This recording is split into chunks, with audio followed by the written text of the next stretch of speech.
Tem gente que diz, mas os agentes de IA estão resolvendo bugs, escrevendo código ou até aplicações inteiras. Será que os programadores estão com os dias contados? Será que em pouco tempo seremos todos substituídos? Mas antes de entrar em pânico ou aumentar o seu pânico, deixa eu te mostrar alguma coisa aqui. Mesmo os modelos de IA mais avançados do mundo falham em 15% das tarefas mais básicas de programação. Então nesse vídeo eu quero trazer aqui um pouco sobre o que são esses agentes, o que eles não são, e o que eles fazem, não fazem, quais são as limitações, e fazer você entender de uma forma bem didática como nós podemos cooperar com a existência desses agentes que certamente estarão no futuro da nossa profissão. Vamos nessa? Então, para começar, o que são os agentes? Tem um monte de explicação bem complicada aí pelo YouTube, mas eu vou tentar sintetizar de uma forma bem rápida para a gente também não ficar muito massivo aqui, certo?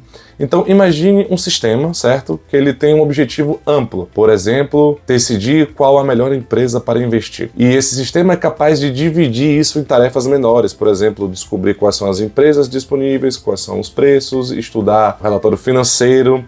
Então ele vai ajustar o rumo de como ele vai executar o seu próprio flow de acordo com os resultados que ele vai descobrindo conforme ele se executa. Então, na programação tradicional, nós estamos mais acostumados a um fluxo lógico definido estritamente pelos humanos, por nós desenvolvedores, e usando as condicionais, os loops pré-estabelecidos, as funções. Já os agentes, eles são mais dinâmicos e flexíveis. Eles vão descobrindo o caminho por meio de instruções fornecidas, ferramentas disponíveis e os contextos linguísticos. Então a gente sai de uma lógica determinística, sobre a própria natureza do nosso software, dos nossos sistemas, e agora temos uma natureza não determinística. É até difícil de explicar como os LLMs funcionam. Mas enfim, no entanto, a eficiência ainda depende muito da clareza, do objetivo, da qualidade das ferramentas que estão à disposição desse agente. Por exemplo, ele tem uma ferramenta para consultar na web, ele tem algo para extrair insights de um CSV. Então tudo isso vai cooperar para a eficiência, a eficácia de resolução de problemas desse agente. Então, como depende muito das instruções iniciais, das ferramentas que botamos na mesa, para que ele possa resolver o problema, a gente chega numa conclusão. Eles são extremamente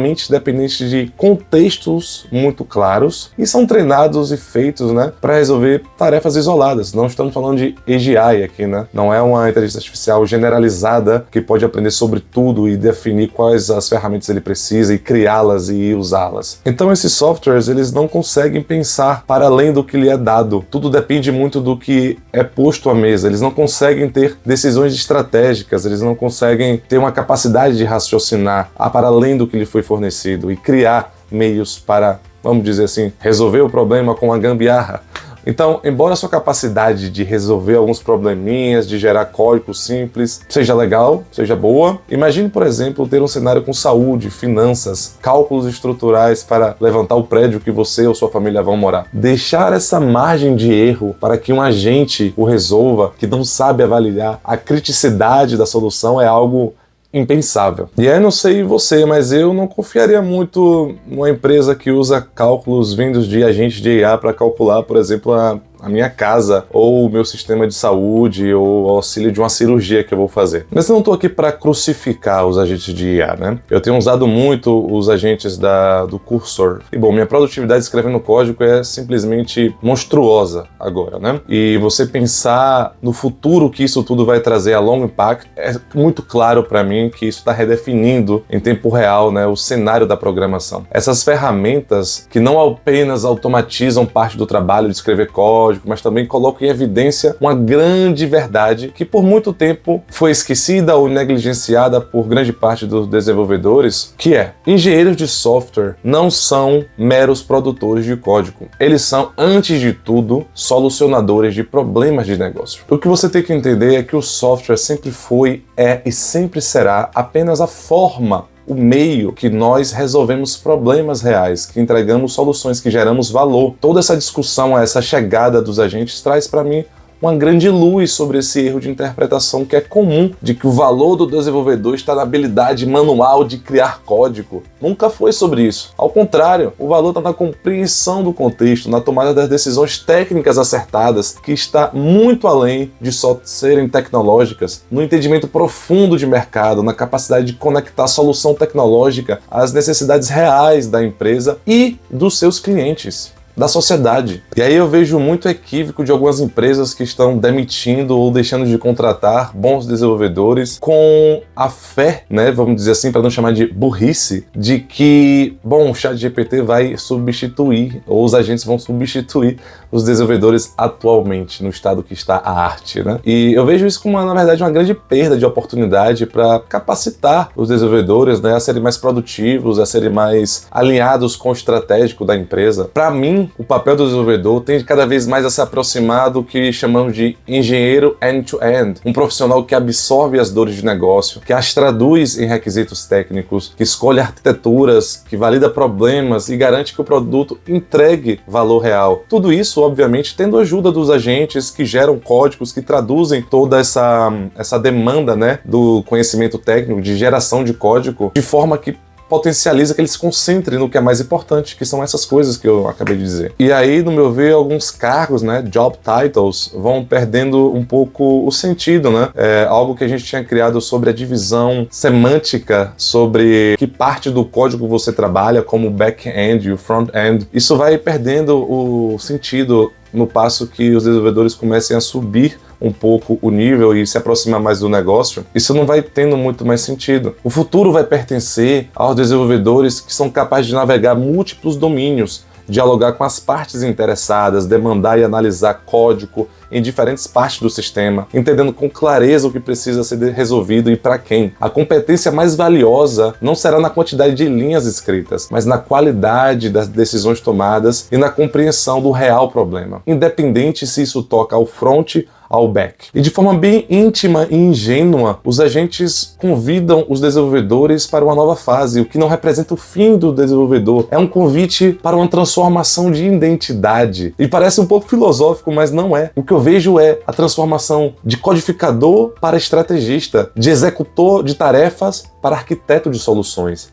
de especialista em sintaxe para especialista em impacto de negócio. É nessa evolução que reside o verdadeiro valor do profissional do futuro. Em outras palavras, os agentes de IA não eliminam o trabalho do desenvolvedor, mas revelam onde está o valor real na capacidade de resolver problemas de negócio. Em vez de temer a automação, o programador deve abraçar a perspectiva mais ampla, fortalecendo o entendimento estratégico, a visão de produto e o alinhamento com os objetivos da empresa. Dessa forma, e somente dessa forma, a adoção de agentes de AI torna-se não uma ameaça, mas uma vantagem competitiva para o desenvolvedor que sabe onde realmente faz a diferença e para as empresas que também permitem o desenvolvimento dessa nova cultura de como se fazer software. Mas, Tássio, como é que eu posso sair desse momento que eu estou hoje, né, e me tornar esse desenvolvedor de alto valor? Eu trouxe aqui 3 passos bem básicos para você botar na sua cabeça e pensar nos próximos dias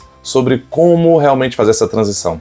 O primeiro seria: domine o contexto do negócio. Entenda o setor que você trabalha. Se for fintech, conheça o mercado financeiro, os ciclos de pagamento. Se for saúde, entenda um pouquinho mais sobre os sistemas de saúde, de biologia, de medicina. O ponto é, com a chegada dos agentes e o aumento da produtividade, né, da produção de código, quem domina o contexto será mais valioso de quem apenas domina os frameworks ou a linguagem. O segundo ponto é bem claro e eu acho que a maioria já está fazendo, que é: use a IA a seu favor. A IA não é uma ameaça, é apenas uma ferramenta. Delegue as tarefas repetitivas para ela, use o seu tempo para criar, planejar e inovar. Por exemplo, eu uso muito o Cursor para escritas de testes ou para, por exemplo, fazer a parte mais chata do HTML, do CSS, coisas que não são tão críticas e tomam um grande ponto. Bom, os testes são críticos, mas eu prefiro estar fazendo um code review do que ele já propôs ali e que, bom, 90% dos casos sai alguma coisa bem legal, porque ele trabalha sobre o que eu já tenho no meu código, do que criá-los, né? São partes muito verbosas, né, do meu trabalho. E isso gera tempo para eu pensar nas soluções,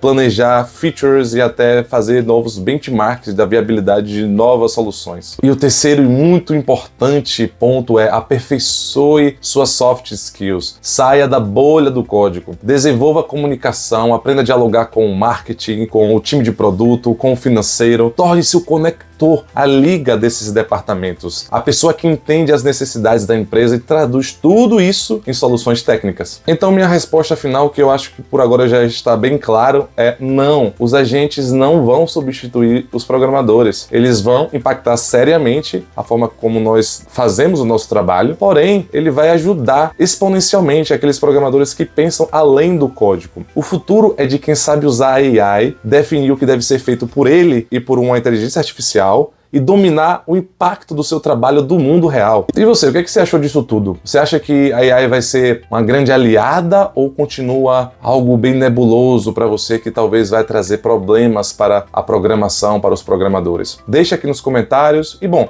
se você gostou ou não gostou desse vídeo, manifeste-se, inscreva-se no canal, seja bem-vindo à nossa comunidade e deixa aqui um grande abraço e até o próximo vídeo.